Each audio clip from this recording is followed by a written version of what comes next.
прошлом обратном, что у нас начинается реализация социального проекта «Донбасс украинский». И к нам едут заклады, которые подчиняются Министерству культуры для того, чтобы нести украинскую культуру в наш город Славянск. Поэтому 12 апреля к нам едет Харьковский театр оперетты. В Центре культуры окружающей среды будут 2 концерта. Время не сильно удобное, сразу говорю, в 13 и в 15:00. Но мы с вами очень сильно должны постараться для того, чтобы встретить артистов полными залами. Вход будет за запрошениями, которые я сегодня принесла, можно после аппаратного взять.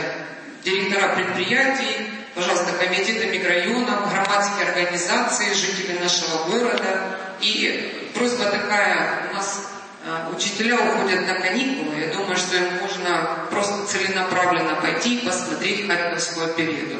Да, Игорь Николаевич? Но ничего страшного, они же должны понимать культурный уровень нашего города. Поэтому 12 апреля в 13 и в 15 мы приглашаем жителей нашего города, Центр культуры окружающей среды, на концерт Харьковского театра оперетты. Здесь же параллельно на 2-м этаже в малом зале будут лекции Харьковского художественного музея. Мы тоже туда пригласим студентов, наверное, железнодорожного лицея, железнодорожного техникума. Все, кто заинтересован, тоже может туда приходить. Я думаю, что очень интересно будет посмотреть.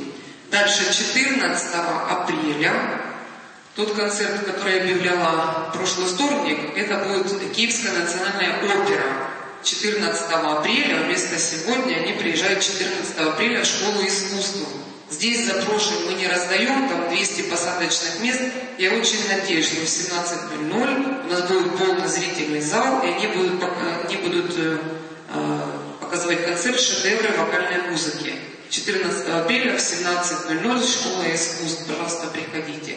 И 16 апреля в субботу под патронатом Славянского міського головы будет у нас концерт на честь Дня Товкилля. К нам приедут артисты из Киева. Какие я буду вам сообщать на следующем аппаратном. Это, я думаю, тоже мы сделаем приглашение, чтобы у нас был полный зал. Вход свободный. 16 апреля в 18:00 Центр культуры окружающей среды. Еще раз хочу вам сказать, что все мероприятия, которые я объявляю, они бесплатные. Для того, чтобы мы с вами не ударили в грязь лицом, прошу средства массовой информации разместить эту рекламу, прошу четко давать время и прошу нашим активным жителям города помогать распространять эту информацию среди культурных жителей нашего города. Спасибо за внимание.